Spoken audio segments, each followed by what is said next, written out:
Thank you for joining us to celebrate 15 years of Amazon EC2. My name is Roshni Parry, and I lead the compute specialist team for US West. Roughly about 15 years ago, EC2 opened up for limited beta testing in August of 2006. And fast forward today, millions of AWS customers trust EC2 to run their most critical workloads in the cloud. With over 415 instances, EC2 caters to virtually every workload in the cloud. So if you're a beginner on EC2, the process of instance selection can be a little time consuming. And that's exactly what we are going to simplify in the next 30 minutes or so. This is an intro level session, and if you have been using EC2 for some time now, this is probably not the right session for you. So in terms of agenda, I'll share a quick overview of Amazon EC2 and dive a little bit deeper into Graviton instances so that you have a basic understanding of not just Graviton, but Intel and AMD instances as well. Then I'll share some tips and a few workload examples to give you an overview of how to think about the instance selection process. I'll also share some details on tooling that you can use to simplify the instance selection process. And finally, once you start using the instances, I'll share how you can optimize performance, capacity, and scale. So let's get right into it. Back when we launched EC2 in 2006, we offered only one instance size. The M1 instance came with 1.7 gigahertz Xeon processor, 1.75 GB of RAM, and 160 GB of local disk. We allowed customers to only pay for what they used. That is 10 cents per clock hour billed to their AWS account. And customers could scale up or scale down and get as many virtual CPUs as they needed. Until we launched EC2, the only option for customers was to build their own data center. That means procuring and managing hardware with long-term commitments. So EC2 was a big change for all of our customers in terms of how they consume compute capacity as well as how they pay for compute capacity. So 15 years later, today, AWS offers not just instances, but containers and serverless options to support your compute applications or build net new applications. And within each of these areas, we are rapidly adding new capabilities. While instances are the traditional way to run compute when you want more direct access to all the underlying resources, containers allow you to deploy in smaller chunks of compute, and it is easier to iterate and move around. Well, if you don't really care about servers, and if you can use event-driven serverless compute, and you don't really need about servers in that case.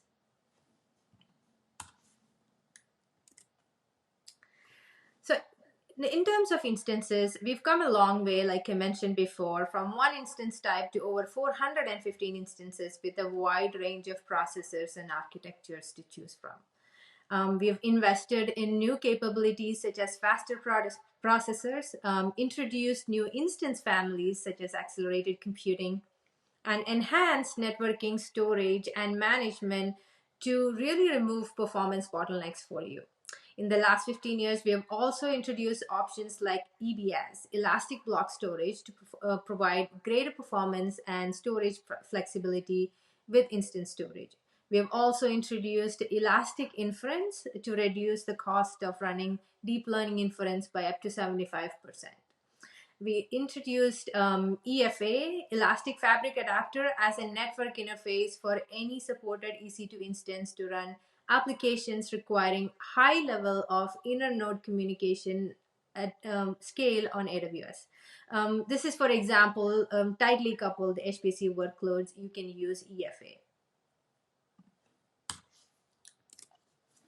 And because of all these choices and innovations, millions of customers, from startups to ISVs to enterprises to government institutions, trust Amazon EC2 to run their critical workloads in the cloud.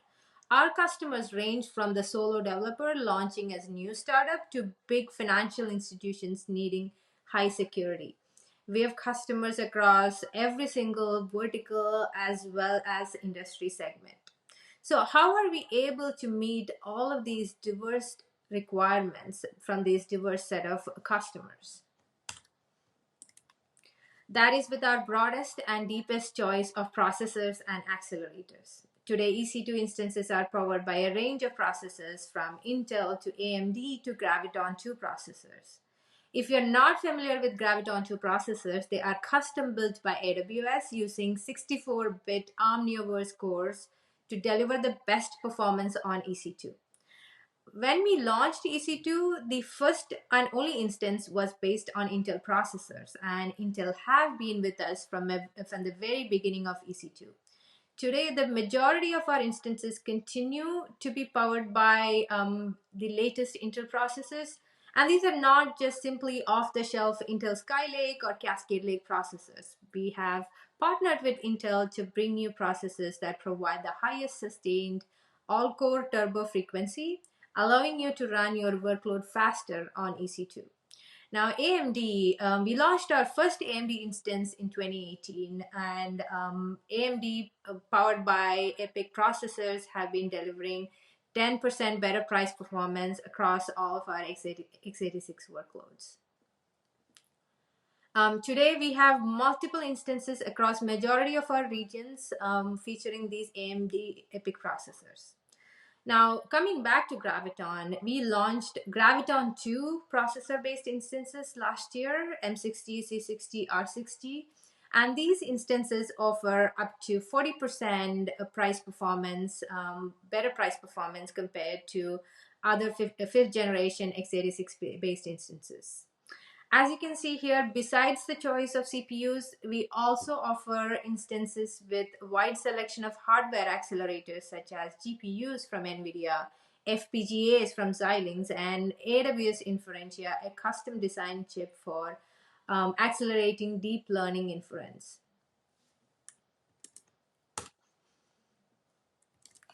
Now, before we move into the instance selection process, let's take a quick look at Graviton2 portfolio. If you have not been following our work in this space, we have Graviton2 instances not only in compute or storage optimized instance families, but we also have burstable and memory optimized instances. We announced these instances at reInvent 2019, and they are available today with additional disk-based variants as well as bare metal variants. We have M60, which is general purpose, R60, which is memory optimized, and C60, which is compute optimized. We also launched T4G, which offers the lowest cost and best performance for general purpose workloads.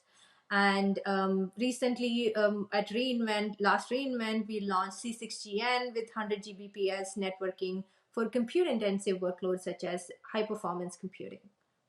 Now, as customers look to adopt our Graviton2 based instances, the question that I get is what level of effort is required to get started? We have made it really easy with all the integrations, and specifically with the 4G, we have a free tier going on till end of the year.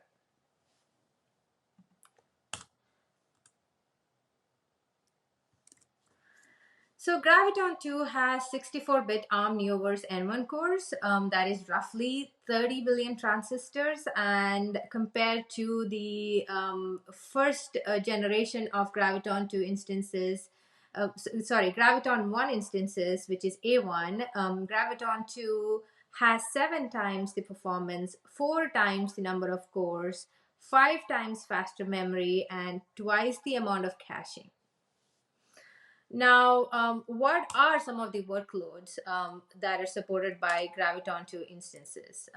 These instances support a broad spectrum of workloads, everything ranging from application servers to video encoding, HPC, to microservices, to open source databases, and in-memory caches. A great example of that is Innovate running their Kafka service on Graviton2-based R60 instances at 20% lower cost compared to R5 instances.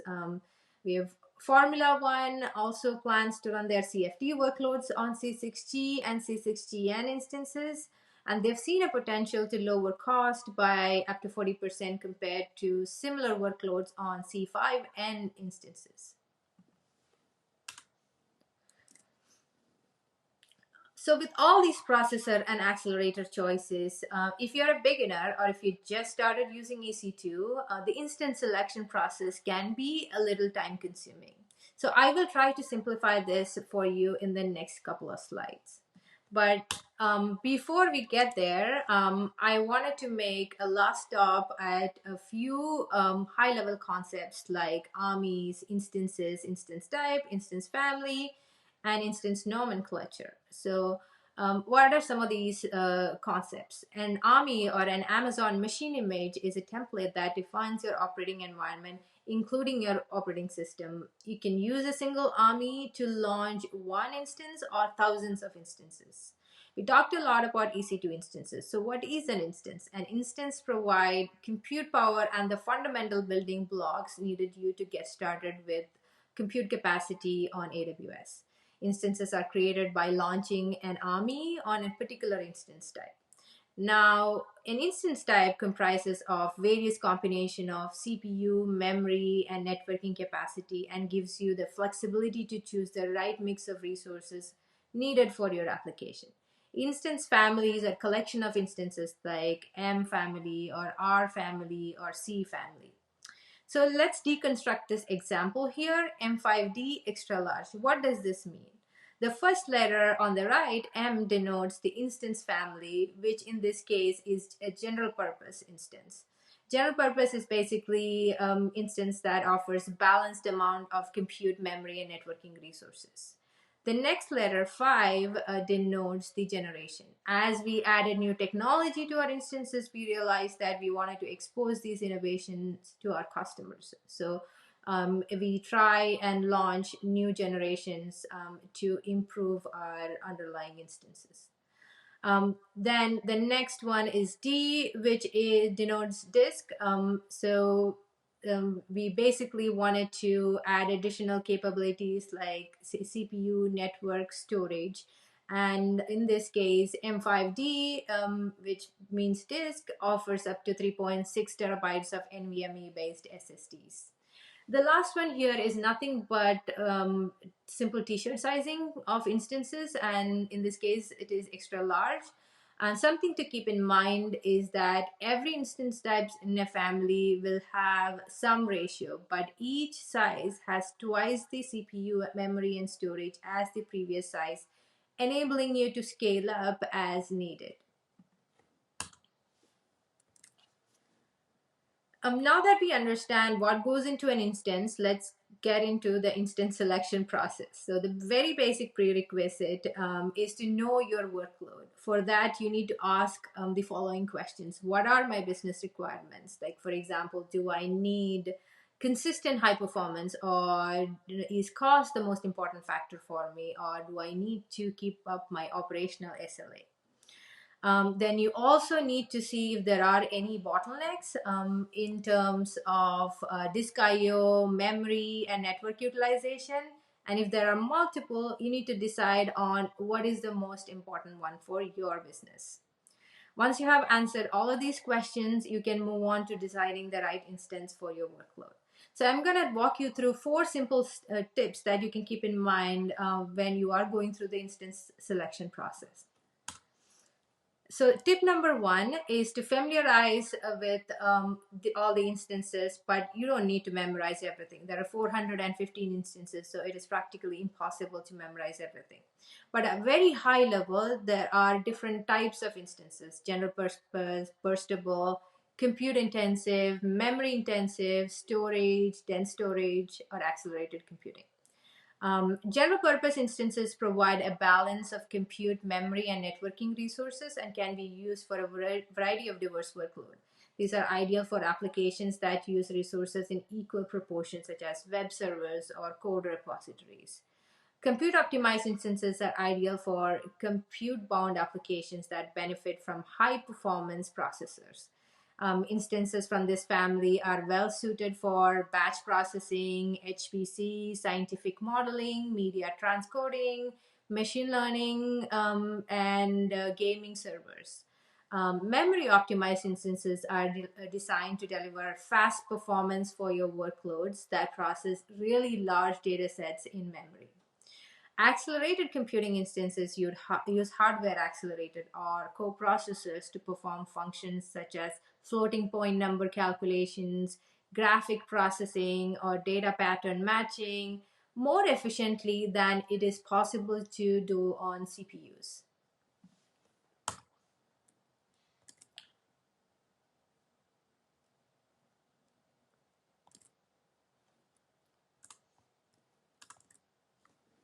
Tip number 2 is to focus using on EC2 efficiently, but you don't have to completely optimize for cost during the initial selection process. So you can start with an instance, and as you learn more about your application and your EC2 infrastructure, you can use tooling like Compute Optimizer to get historical usage data and to get a recommendation based on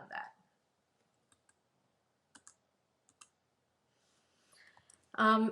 Tip number 3 is to be flexible. There is a good chance that multiple instance type can power your workloads. You know your application the best. If it's a net new application, I would recommend that you try general purpose or burstable unless there are specific storage, compute, and a networking requirement. But you know your application more than anybody else. So um, be flexible and take an attribute based approach to instance type selection. And that is my tip number 4. So what is an attribute? Attributes are basically choice of processors or different other considerations that are required for your workloads. For example, storage. Depending on your storage requirements, you have option to choose from i3, D2, D3, H1, or you can even choose any instance with persistent storage, that is EBS. Networking. A lot of tightly coupled HPC workloads have specific networking requirements. So you can choose C5N, C6GN, or other network optimized instances like M5N, R5N, or I3EN instances. Memory is another attribute that you may want to optimize for. Depending on your memory requirements, you have options to choose from R5, R6G, X1, U-metal, and a few more. Accelerators. Do you need GPUs? Depending on your accelerator requirements, you have option to choose from the P family, F1, or Inf1 instances. Graphics. Do you have graphics requirement? If so, you have the option to choose from G4DN or G3. CPU performance is another attribute that we commonly see customers optimizing for. If you have CPU requirements, you can choose from Z1D or C5 instances. Cost. Cost is again another consideration on top of a lot of these attributes that we already talked about. So depending on your cost requirements, you can either choose instances like Graviton or AMD based instances, or you can use purchase options like spot or savings plans to get additional savings based on the savings that you already get from Graviton2 or AMD based instances.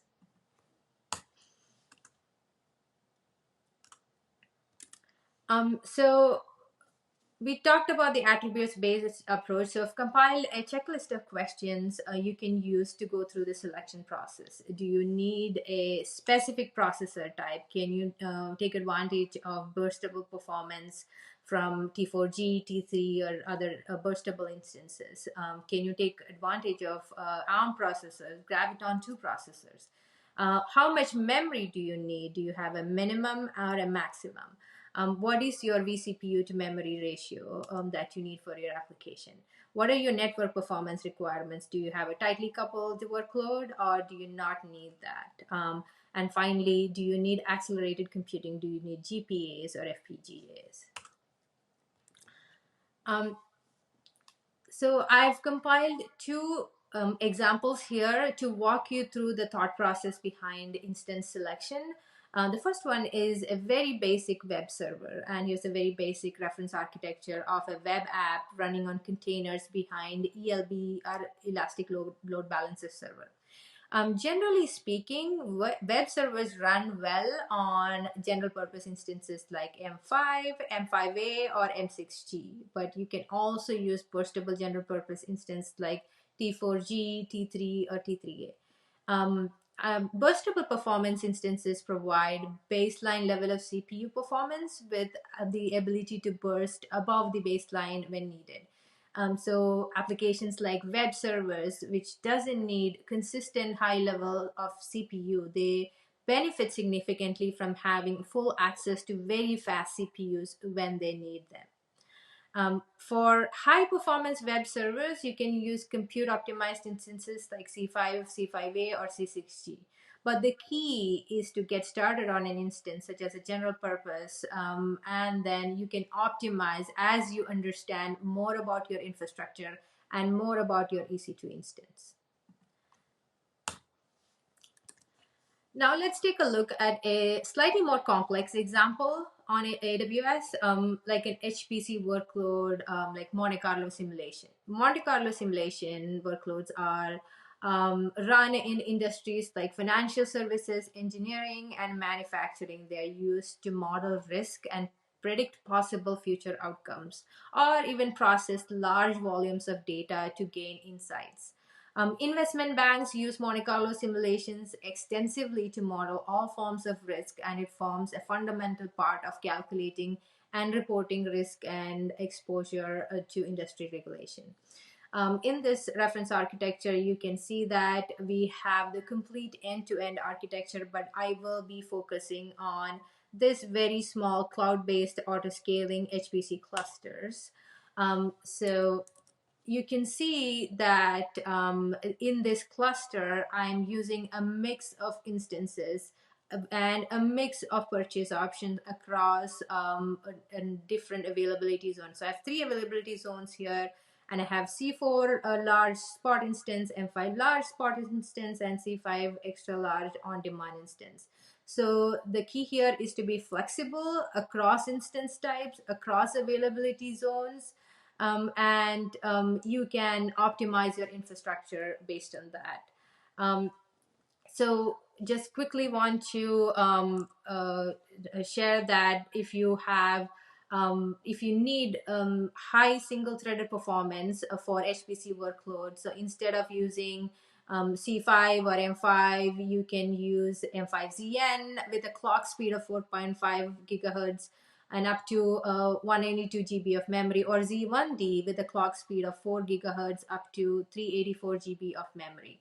For other applications that prioritize lower cost per core over single-threaded performance, you can use a mix and be as flexible as possible, like I've shared in this auto-scaling group.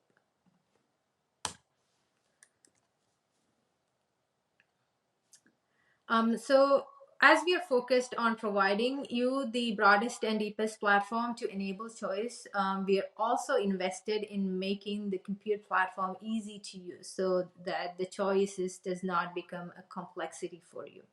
The instant selection process that we discussed earlier is useful for you for during discovery, but it can become a little time consuming when you start to narrow down on desired instances manually. And because we have 415 plus instances to select from, we often get asked if we have tooling to simplify this process to discover and to optimize instances, and the answer is definitely yes.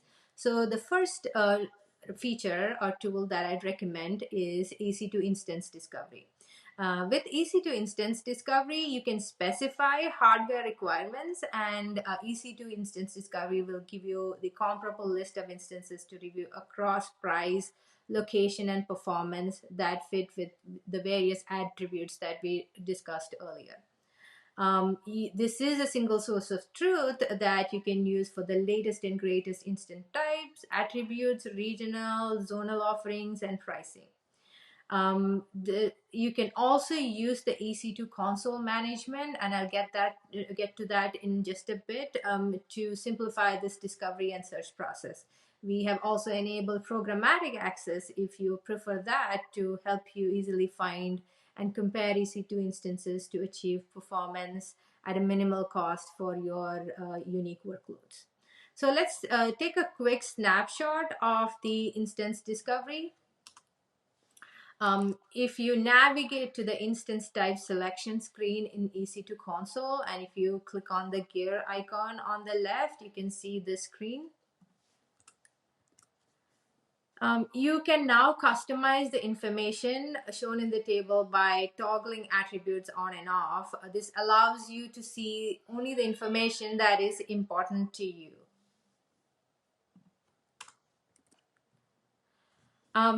Next, to limit the list to only instance types that meet your requirements, search or set filters in the search bar that can input search term directly, or you can also use filters to filter specific attribute. For example, setting current generation to true displays only the current generation instance type. Typing the term metal limits results only to metal instances. Ranges can be set using the max and min filters. For example, the min memory filter limits the list to only instance types with least memory that you have mentioned here. To see all the attributes for one instance type, you can click the checkbox in the leftmost column, and to compare multiple instance type, you can select them all. And here are the three cost-efficient options that met the criteria. The selected instances are shown side by side for an easier comparison. The bold text in the detail pane also highlights attributes that are different between the compared instance type.